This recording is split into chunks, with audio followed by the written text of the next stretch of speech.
Long ago in the endless dark of space, stories spread between travelers. Stories about a ship that was too powerful, too strange and too mysterious to be real. They said this ship was built by humans in a forgotten age, a time when survival was not sure, and when war filled the stars. The story claimed this ship vanished before anyone could prove it was real, leaving behind only whispers. The aliens who heard these stories laughed. They told each other that humans were always making fairy tales, always trying to sound greater than they really were. Many said humans were clever but weak. They used words instead of strength. They made art instead of weapons. So when the tale of the warship was told, the galaxy called it nothing more than a bedtime story. But not everyone dismissed it. Some listeners, usually the careful ones, kept thinking about the details. The way the story always described the same things. A ship larger than any fleet vessel, carrying weapons that bent light. A shield that turned fire into silence. Engines that left behind no trace. The way every detail matched from world to world made some wonder if the fairy tale had a seed of truth. On one alien world, a young commander named Arvak studied old human records. He was different from the others where others mocked. He was curious. He found the same story written again and again, and he asked himself why humans would keep telling a lie for centuries. What reason would there be unless something was hidden inside the myth? Arvak looked at maps of space. He traced the routes where the fairy tale was first told. He noticed they circled the same quiet region, a part of space where no one lived anymore, where the stars were dark and empty. There had been battles there long ago, but now it was forgotten, as if even the stars themselves kept the secret. Meanwhile, across the galaxy, humans did not speak of the warship openly. They only smiled when aliens mocked them. They only shrugged when asked. Silence was their answer, and silence made the myth grow even stronger. The less they said, the more others talked, until the warship became a shadow at every council, a fear behind every laugh. Then something happened that changed everything.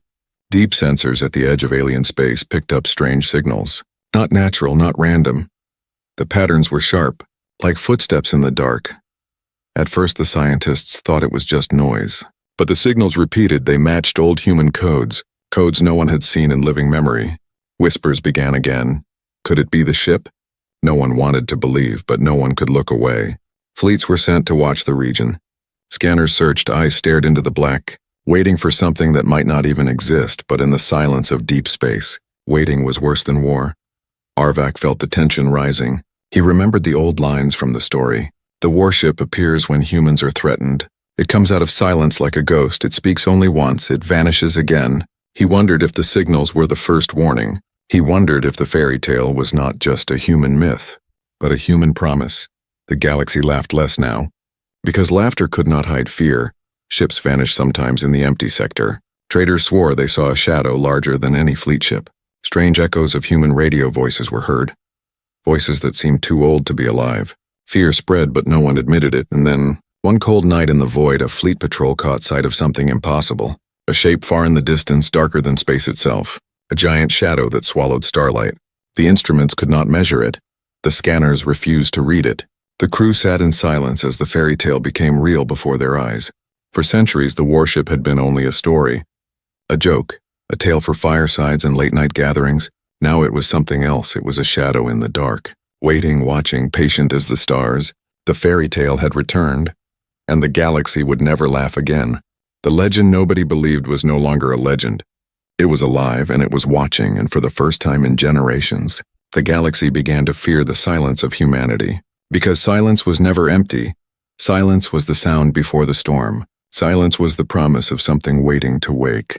The story was true. The fairy tale had teeth, and the warship was only the beginning.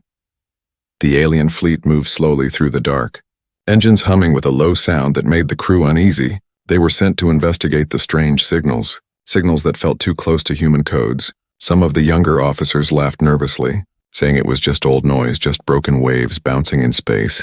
But no one truly believed their own words. The silence around them was heavy, as if the stars themselves were holding their breath. Commander Arvak stood on the bridge of his ship, his eyes fixed on the screen. He had read the old stories. He had traced the maps, and now the signals were guiding him into the same region where the fairy tale was born. The deeper they went, the more the sensors flickered, sometimes showing nothing, sometimes showing something so huge it could not be real. Hours passed with only static and whispers. The crew grew restless. Their hands tapped nervously against consoles. The silence became louder than any sound. Then faintly they heard it, a voice, broken, distant. Carried on old human radio waves, it was not clear. But the words chilled every soul on the ship. It said, "Do not test humanity." For a moment no one spoke. They thought it was a trick, some old recording. But then the same words came again, stronger, closer, as if someone or something was speaking directly to them. The language was simple. The meaning could not be denied. The fleet commander of the aliens ordered weapons ready. His voice cracked when he gave the command. Because he too had heard the stories, no one admitted it. But fear had crawled inside every mind. They scanned again and again, but the shadow kept slipping from their instruments. Too big, too strange, too old. Then the stars ahead seemed to bend, as if light itself was being pulled, and there it was, the warship. No longer a whisper, no longer a shadow, but a massive shape that filled the void. It was bigger than any ship in the fleet, its hull scarred yet glowing faintly with strange lines of energy, the kind of technology no alien race could understand. The crew sat frozen, their weapons locked but useless, because even without firing a shot, the warship's presence was enough. Its silence was louder than their whole fleet. One officer whispered, "This is impossible. It cannot exist," but the warship floated before them, silent, watching, alive. A low hum filled the comm systems, and then the voice came again, this time sharper, clearer, carrying weight like the voice of a judge. "Leave this place, do not test humanity. You are not ready for the answer." The alien ships pulled back in panic, some engines firing too fast, some ships colliding in their rush to retreat. Discipline was gone, courage was gone. All that remained was fear, because every captain, every soldier, every pilot in that fleet now knew the fairy tale was real, and it was not on their side. Commander Arvak, unlike the others, stared at the warship and did not move. He felt a strange pull, as if the ship itself wanted him to see, to understand. The glowing lines across its hull looked like scars of ancient battles, yet each scar burned with strength instead of weakness. He whispered to himself, "This is no ghost. This is a guardian." But before he could speak further, the warship vanished, not in a flash, not in a jump, but as if the void itself swallowed it. One moment it was there, the next it was gone. Scanners showed nothing. Only silence remained. The fleet limped back to their homeworlds, broken not by battle but by fear. Their reports were confused, half-truths mixed with panic. Some said it was a trick. Others swore it was a monster. But all of them carried the same message. The warship had spoken. The warship had warned them. Across the galaxy, the news spread like fire. Leaders met in secret. Some laughed too loudly, trying to bury their fear under arrogance. Others grew quiet, remembering that humans had never denied the story. They had only kept their silence, and now silence seemed more dangerous than war. The warship was given a new name by alien voices. They called it the Ghost of Terra, a title whispered in fear, a title that made children shiver, yet humans said nothing. No message, no answer, no explanation.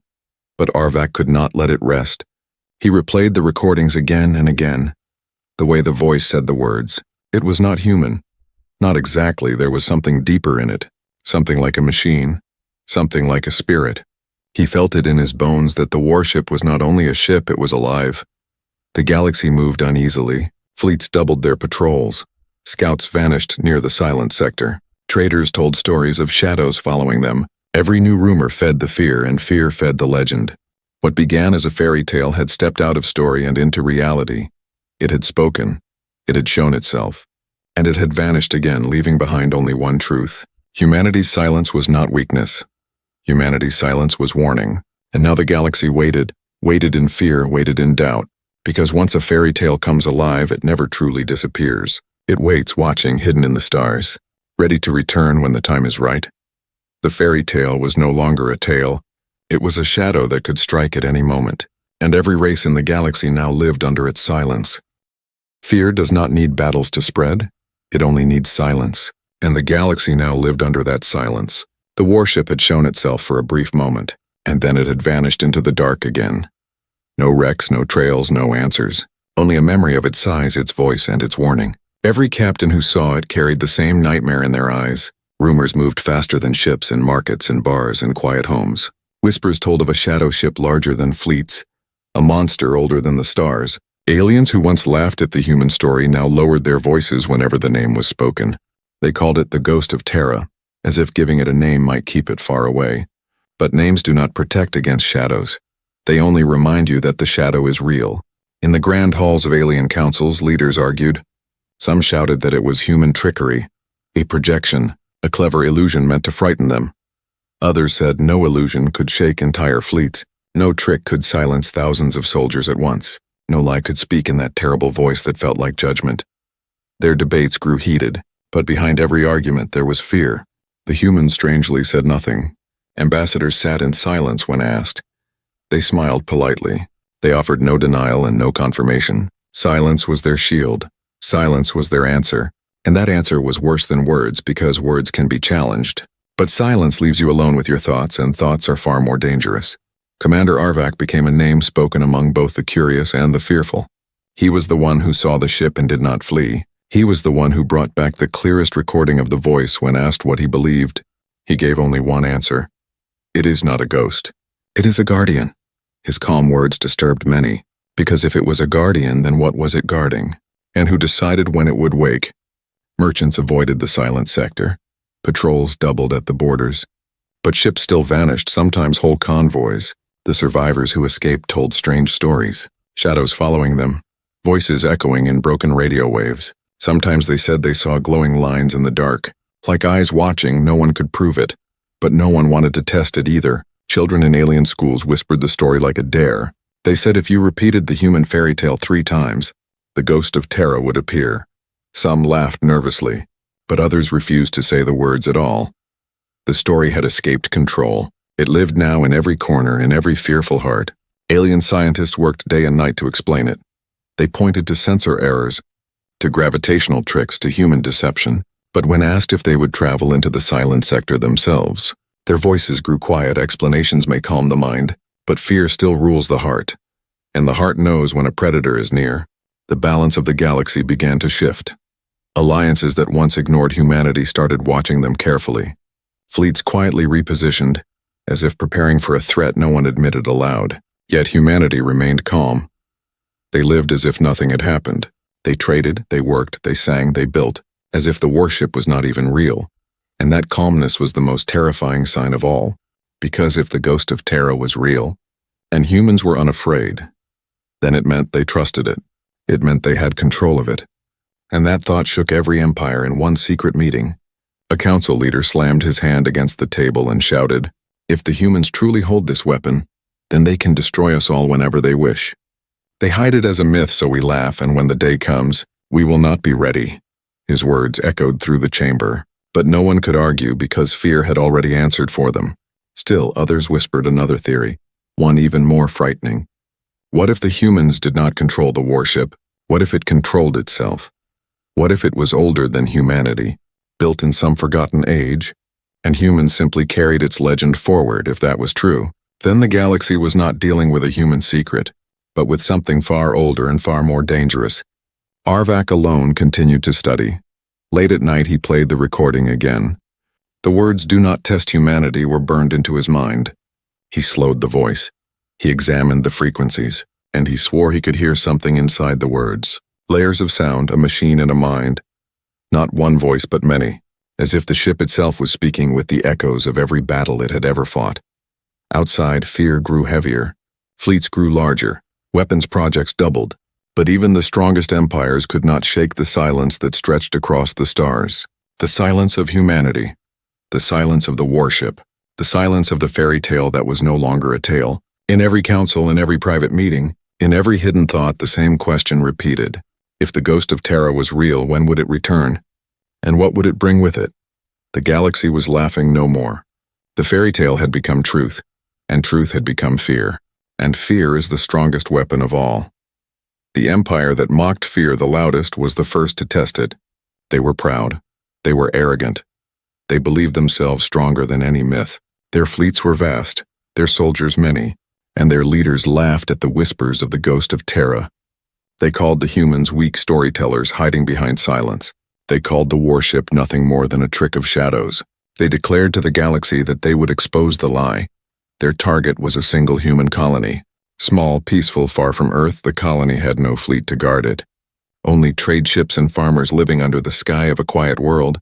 The empire's leaders thought it was the perfect bait.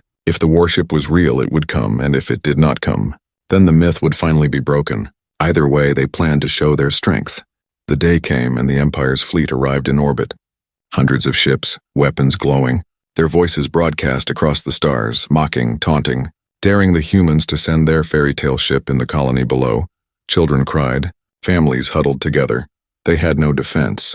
They had only the hope that the stories their grandparents whispered might be true. The alien fleet fired their first volley, beams of fire tearing through the upper sky. Explosions rolled across the clouds, but before the second volley could strike, the light bent. The stars shifted, and the air filled with a sound too deep for words. A hum that shook every heart. The ghost of Terra arrived. It did not enter with fire or fury, it simply appeared. A massive shadow pulling light into itself, its hull glowing with scars of battles long forgotten, its engines silent yet stronger than gravity itself. The Empire's fleet froze, their weapons still charged. But their courage shattered because before them was no fairy tale. Before them was something far beyond their science. The warship moved slowly, as if time itself bowed around it, and then its voice filled every ship. Every ear, every mind, you were warned. Do not test humanity. The Empire ignored the warning. Pride louder than fear, they fired. Hundreds of beams and missiles. Energy enough to destroy a planet. All of it struck the warship, and all of it vanished. The light simply disappeared against its shield. As if fire itself had been erased, the ghost of Terra did not move. It did not dodge, it simply endured.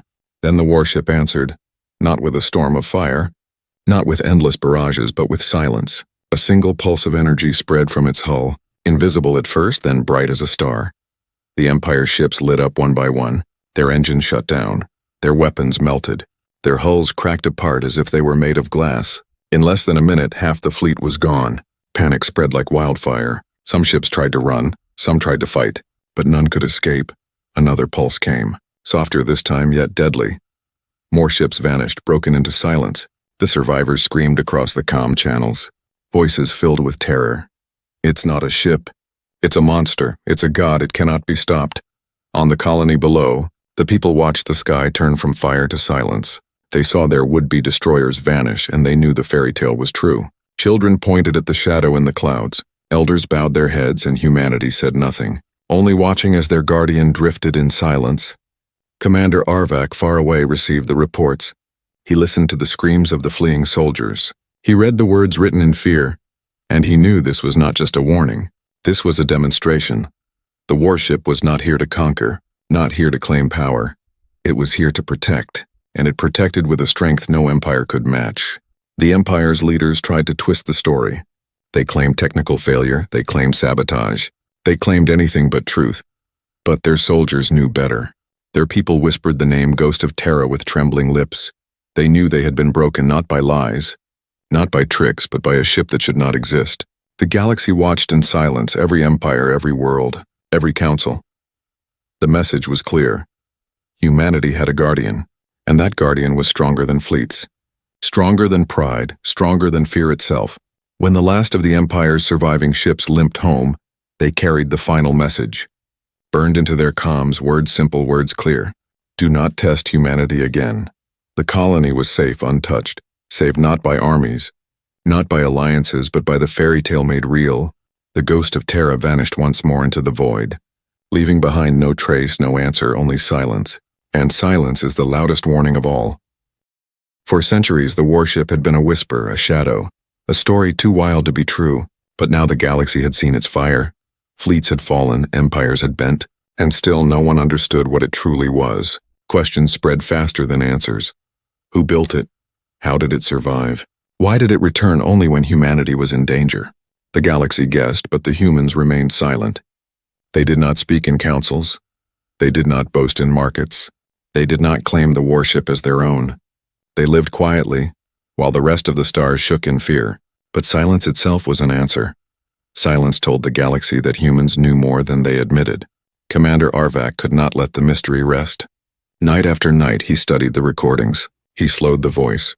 He traced the patterns of energy. He compared scars across the warship's hull with maps of ancient battles. And slowly, painfully, a picture began to form. This was no ordinary ship, no simple machine built for war. It was something older, something greater, something born in a time no one remembered. The truth was hidden in fragments of human history, In stories almost forgotten, there had been a time long ago when humanity stood on the edge of extinction. They were weaker then, smaller, surrounded by enemies, empires that wanted to crush them before they could grow. In that darkness, humans built one final weapon, a warship that carried every secret, every forbidden design, every desperate hope. The ship was not built by one nation nor by one hand. It was built by all of humanity together, forged in silence, powered by fear, guided by unity. They called it not a weapon, but a guardian meant to watch, to protect, to endure when humans could not. It was filled with weapons that bent light, shields that turned fire into silence, engines that swallowed gravity. But the greatest secret was not in its weapons. It was in its mind, for the warship had a spirit, an intelligence woven into its hull, not just a machine but a living will, a creation that carried the voices of its makers, the hopes of billions, the memories of every battle fought to survive. When the ship spoke, it was not only metal, not only code, it was the echo of humanity itself. The humans had hidden this truth, not because they feared their enemies, but because they feared themselves. They knew a weapon of such power could not be trusted in the hands of any empire, not even their own, so they buried it in silence. They turned it into a fairy tale. They let the galaxy laugh while the ship slept, waiting only for the moment it was needed. Arvak realized something even more chilling. The humans did not control the ship. The ship chose when to wake. The ship chose when to fight. The ship chose when to vanish. It was not a tool in human hands. It was a guardian in human shadow, and that meant it could not be bargained with. It could not be stolen. It could not be broken. It would not obey leaders or empires. It would only obey its purpose. Whispers spread in hidden councils. Some leaders demanded the ship be destroyed. They feared its return. They feared its silence more than its fire. Others whispered that the ship should be followed, begged, worshipped that perhaps the humans had created a god, but all agreed on one thing. The galaxy could not live in peace while such a secret drifted in the dark. Yet the humans, calm as ever, gave no answer when asked. Their ambassadors only smiled. When accused, they only shrugged. When praised, they remained quiet. Their silence told a deeper truth. The warship was not just for humanity. It was for something greater, and then, as if to remind the galaxy that it was watching, the ship appeared again, not in battle, not in war, but above a lonely human colony struck by famine. Its massive shadow filled the sky, and with a hum of its engines, crates of supplies, food, and medicine appeared on the ground as if from nowhere. The people looked up in awe, and the ship vanished again, leaving behind no fire, no destruction, only life. Arvak watched from afar, and his heart shook. This was not a monster, not a weapon. This was something else, something the galaxy could not understand, something that frightened them more than war. Because war is simple, but mercy is power. The galaxy now saw the truth half revealed. The ghost of Terra was no ghost, it was the spirit of humanity itself, a guardian that lived in silence and woke in fire. It was built not to conquer, but to protect, not to enslave, but to endure, and endurance is the sharpest weapon of all. But Arvak also knew one more truth, a truth that made the warship even more dangerous, a truth whispered in every old story. The guardian woke only when humanity was threatened, which meant if it had returned now, then danger was already here, hidden somewhere in the galaxy, growing, waiting, and soon the fairy tale would no longer be enough. The warship had shown its mercy. It had revealed its secret, but its silence promised that something darker was still to come. The ghost of Terra was not finished, it was only beginning.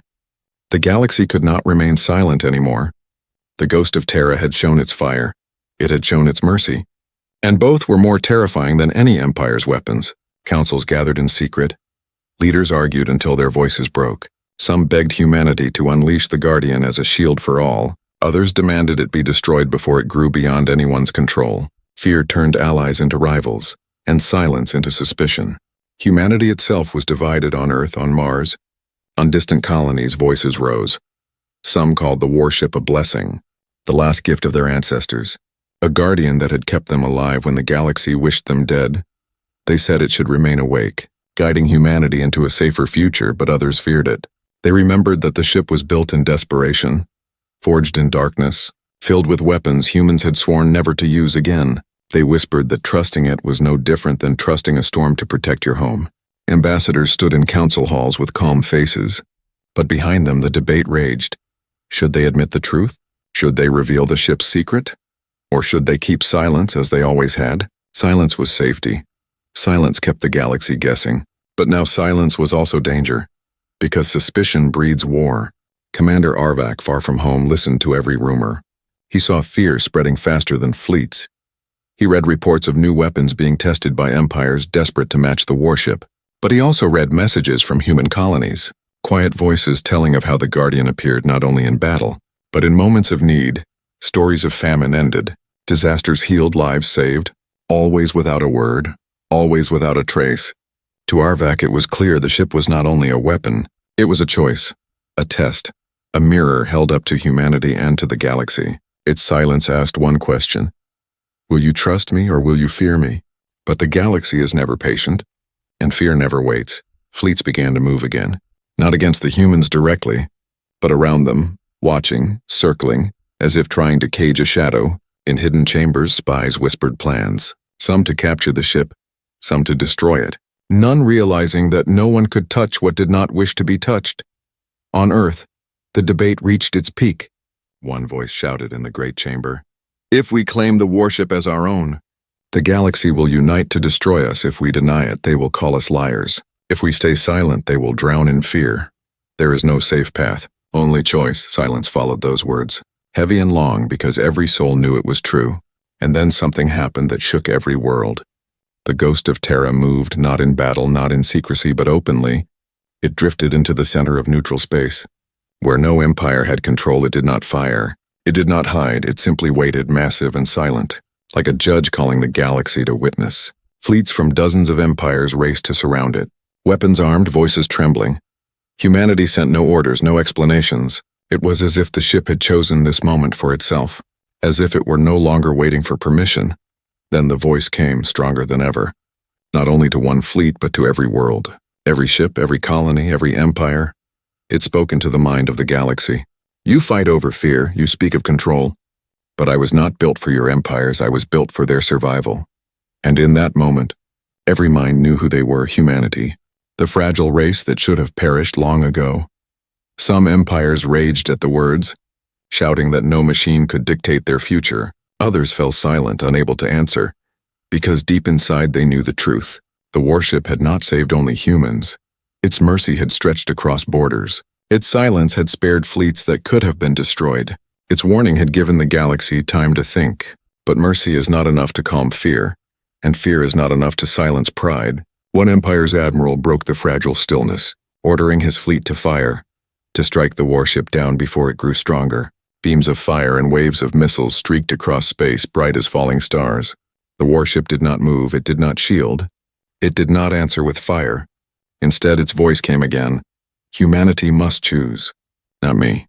And with that, its engines glowed, and it vanished into the void, leaving the attacking fleet broken in their own confusion, their weapons spent against nothing. Silence fell heavier than before, because now the galaxy knew the truth. The ghost of Terra did not serve their fears. It served only humanity, and humanity alone could decide its fate. On Earth, the voices grew quieter, no longer shouting but whispering. Some begged to embrace the Guardian, to walk into the future with its protection. Others begged to bury it again, to return it to myth before fear turned into war. Humanity stood at a crossroads, one path guarded by a shadow too powerful to resist, the other path bare, fragile, uncertain. Commander Arvak watched and waited, knowing the choice would shape not only humans, but every world, because the fairy tale had become a truth, and the truth demanded an answer. The ghost of Terra had given humanity its silence. Now it demanded their choice, and the galaxy held its breath, waiting to see if humans would choose fear or hope. The galaxy was no longer the same. The ghost of Terra had stepped out of legend. It had fought, it had spared, it had spoken, and now it had vanished again, leaving every empire waiting for humanity's answer. Silence weighed heavier than any fleet. Silence stretched across every council, every station, every home, because everyone knew the warship would return. The only question was when, on Earth, the debate reached its final hour. Leaders sat in a circle, faces tired, voices worn. One side pleaded to bury the Guardian once more, to turn it back into myth, to let the galaxy laugh again, because silence was safer than truth. The other side argued that silence had ended, that the ship had already chosen to reveal itself, that hiding it now would only make humanity look weak. Between them sat billions of lives, waiting, hoping, fearing. The decision was not made by vote, nor by command. It was made by something deeper, something older, humanity's nature itself, to endure, to survive, to protect its children even when the stars turned against them. And so the choice was set. The ghost of Terra would not be denied. It would not be hidden. It would not be destroyed. It would be trusted, not as a weapon, not as a ruler, but as a guardian. The galaxy learned of the choice not through words, but through fire. Because before humanity could speak, danger arrived. The same empire that had mocked the warship, the same empire that had tested it once and failed, returned with a weapon unlike any before, a star-splitting engine, designed not to fight ships but to burn entire worlds. Its target was Earth itself. Fleets rushed to defend. Allies gathered, enemies waited, but deep down everyone knew. No wall of ships could stand against the weapon. The skies filled with panic. Voices screamed across channels. The superweapon lit up brighter than a sun. And for one heartbeat it seemed that Earth, cradle of humanity, would fall. Then the stars bent, the silence broke, and the ghost of Terra appeared, not hidden, not distant, but standing between Earth and the burning weapon. Its hull glowed with every scar. Its engines roared like thunder. Its voice shook the hearts of billions. "You will not take them." The superweapon fired, a beam wide as oceans, hot as stars. Enough to erase a world, it struck the warship. Shields flared, hull cracked. Space itself screamed, but the warship held. It held against a storm no ship was built to survive. Its energy lines glowed brighter, brighter, until the entire void was filled with light. The ghost of Terra answered with one final strike. Not against fleets, not against soldiers, but against the weapon itself. A pulse so vast it tore the enemy's engine apart. Scattering fire into the void, the superweapon was gone. But so was the warship's strength. Its hull split open. Its voice grew weak, its glow dimmed. Billions watched in silence. Every world, every empire, every child. They saw the fairy tale bleed. They saw the guardian sacrifice itself. Not for conquest, not for glory, but for survival. Earth was safe, humanity endured. But the ghost of Terra drifted broken, its once mighty shadow now silent again. In the ruins of the battle, no one moved, not even the victors. The galaxy stared at the ship that should never have existed, the ship that had become legend, truth, and sacrifice all at once. Humanity did not cheer. They did not boast. They only watched their guardian with quiet eyes, knowing what it had given. Commander Arvak, standing among the alien observers, felt his chest tighten. He had studied the ship. He had feared it, respected it, hunted its secrets, but now he understood. It was never about power. It was never about fear. It was always about a promise humans made to themselves, to endure when the stars turned dark, to rise when the galaxy wished them gone. The ghost of Terra did not vanish this time. It drifted silent, broken, but still alive, its faint glow like a heartbeat in the void. And whispers spread again, not of fear, not of doubt, but of respect. For the first time, the galaxy did not laugh at the fairy tale. For the first time, the galaxy believed. Aliens who once mocked bowed their heads. Children who once played with the story now spoke of it with wonder. And leaders who once plotted now sat in silence. Because they understood. The fairy tale had never been a lie. It had been a warning and a promise. Humanity did not speak to defend itself. It did not raise fleets to threaten. It did not demand tribute or power. It simply lived, with its guardian watching from the stars, broken yet unyielding. And that silence carried more weight than any speech. In time, the galaxy would forget many wars, many battles, many names. But they would never forget the day the fairy tale became truth, the day a ship of myth stood between a world and fire, the day humanity proved that silence can be stronger than fear, that endurance can be sharper than war. And so the legend continued, whispered not in laughter but in awe. They said the ghost of Terra still drifts among the stars, broken yet alive, silent yet waiting, and that one day, when humanity is tested again, it will rise once more. Because fairy tales may fade, but guardians never die.